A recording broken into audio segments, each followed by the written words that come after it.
Hi everyone, Jon Mitchell here with another installment of the Mayor's Weekly Update. So I have three big items this week that I wanted to talk to you about. The first, of course, is an update on COVID. A couple of things that are of note. We are seeing a drop in cases that is mirroring the drop in cases that the entire country is seeing, and that in and of itself is good news. It shouldn't be interpreted as a signal that things are just going away, because they're not, as we all know. There is still a lot of work to be done. Vaccine supplies have not really ramped up just yet, or at least they haven't arrived just yet. And until that starts to happen, we're really not going to see a major change in the way things are.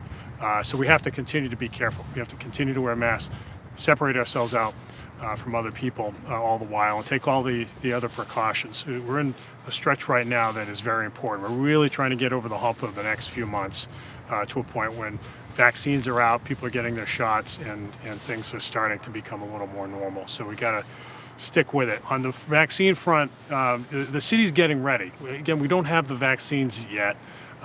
There's some developments at the state that are such that we might get some in next week, they're telling us, but we're still not getting a lot of information, frankly. And as soon as we do, we'll push it out to everybody. But in the meantime, New Bedford's getting ready. We've prepared a major site at the Andre McCoy Center for Vaccinations. We're preparing for mobile vaccinations at certain senior living facilities and as needed elsewhere. We have the surge facility up and running in the far north end to take pressure off the hospitals. And we're doing all the other things that we've been doing to keep everybody safe. We're going to keep at it. We're on this.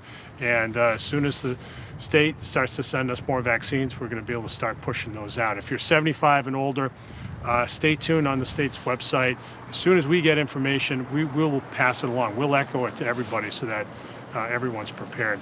There was a big development this week, just changing topics, a big development this week before the City Council, and that the City Council moved forward a proposal I made to convert a part of the Whaling City Golf Course, the Whale, New Bedford Municipal Golf Course, for commercial development. It's a very marketable site that we believe will lead to tremendous job creation and more tax revenue for the city while keeping the golf course in place, and that's really key. So we can have our cake and eat it too over there, and I really want to thank the 10 of the 11 councilors who moved it forward.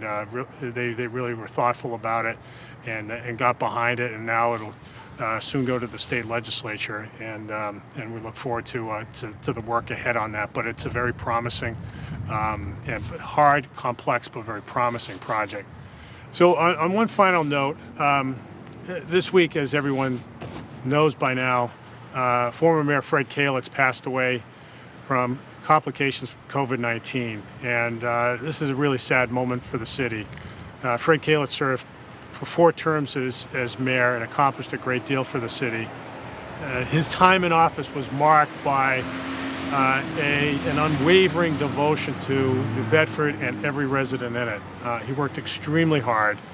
He cared deeply about not only the welfare of the city's residents, but the future of the city. And we're standing right here in front of one of his many achievements in office, the construction of the new Roosevelt Middle School, which is a great job in educating the city students and opening up their future. And so what happens in that building, what Mayor Kalisz moved forward, is still making a big impact today and will continue to make an impact in the future.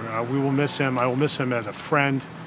He was always very supportive of my efforts, and I greatly appreciate that. I really want to express my condolences to his wife Pat, his son Rick, his entire family, all of his friends here and beyond, and to the city generally. He will be greatly missed. And with that, this has been the Mayor's Weekly Update.